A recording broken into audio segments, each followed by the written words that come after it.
Egaa'oo har'aa jalqabee dhaloonni hundumtuu ayyaana qabeettii anaan jedhu. Wangeela Luqaas boqonnaa 1:48.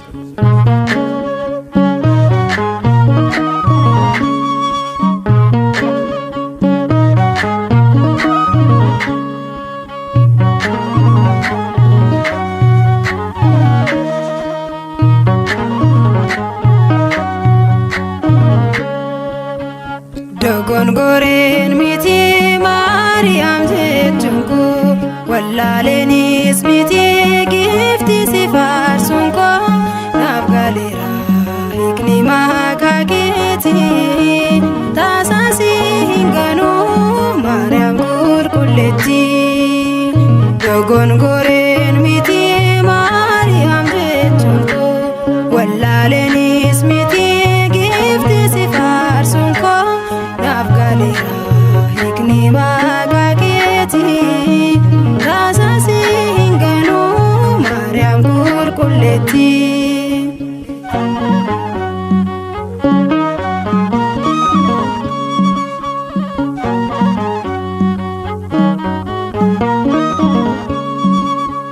Iyyaaqeemi faannaa irraa dhalattee mana qulqullummaa keessaatti guddatte. Faanu'eeltu fidee nyaata isa samii kabajni kee addaa dubroo Maariyaamii.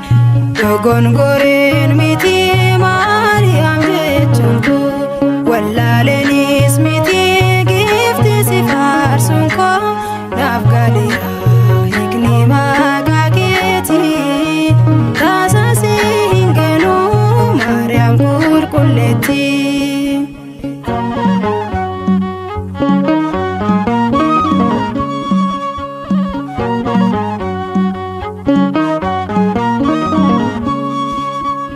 Ergamaan Waaqayyoo Gabri'eel ergame fuuldura kees kuufee gammachuun guutame.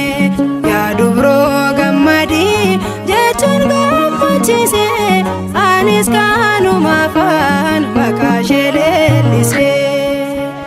Dogongoreen miti Maariyaam jechuunko wallaaleenis miti gifti si faarsuun koo naaf galeera hiikni maqaa keetii tasaasi hin ganuu Maariyaam qulqulleetti.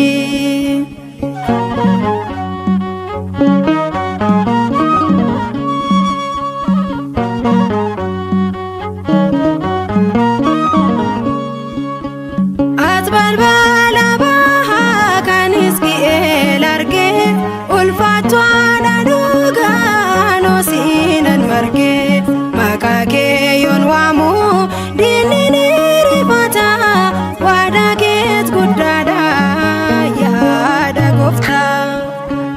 Dogongoreen miti Maariyaam jechuunko wallaaleenis miti gifti si faarsuun koo naaf galeera hiikni maqaa keetii tasaasi hin ganuu Maariyaam qulqulleetti.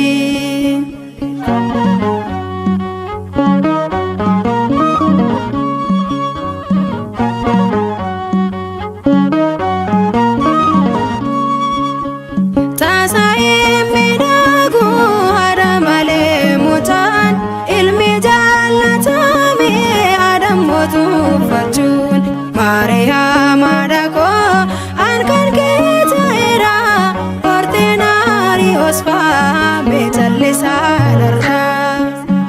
Dogongoreen miti Maariyaam jechuunko wallaaleenis miti gifti si faarsuun koo naaf galeera hiikni maqaa keetii tasaasi hin ganuu Maariyaam qulqulleetti.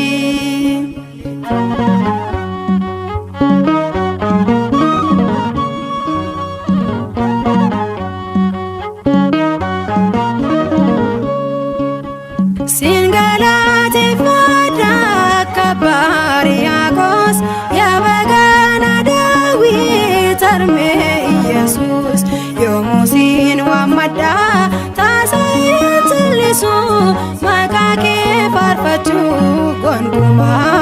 obsu dogongoreen miti Maariyaam jechuun koo wallaaleenis miti giifti si faarsuun koo naaf galeera hiikni maqaa keetii taasisi hin ganuu Maariyaam qulqulleetti dogongoreen miti Maariyaam jechuun koo wallaaleenis miti giifti si faarsuun koo naaf galeera